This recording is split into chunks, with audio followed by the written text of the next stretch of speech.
What happens when a home sells for less than its CMA?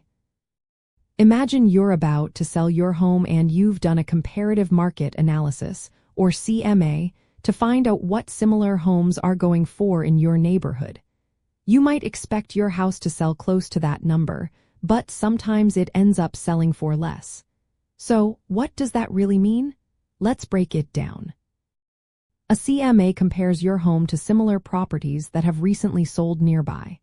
It helps set a realistic asking price based on what buyers are willing to pay.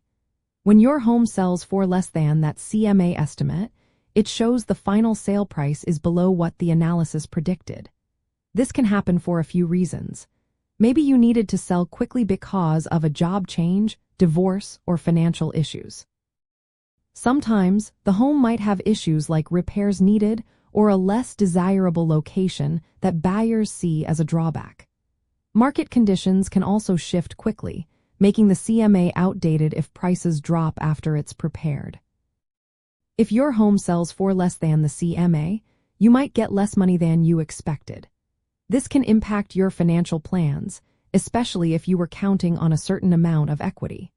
For example, if your home was valued at $250,000 in the CMA but sells for $200,000, you've lost out on potential profit.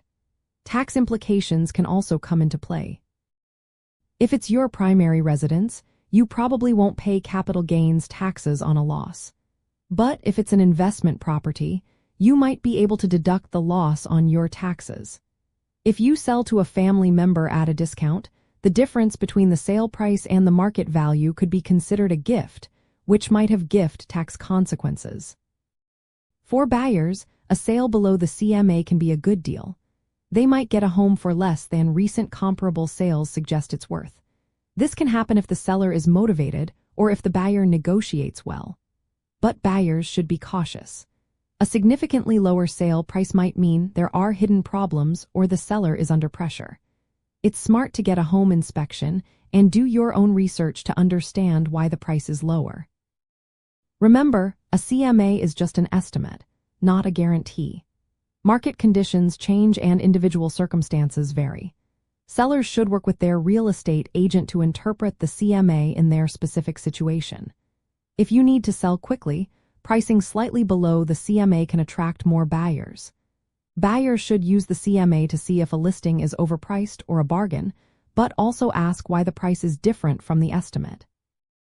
In the end, when a home sells for less than its CMA, it shows there's a gap between the estimated value and what the home actually sold for. This can be due to seller motivation, property condition, or market shifts.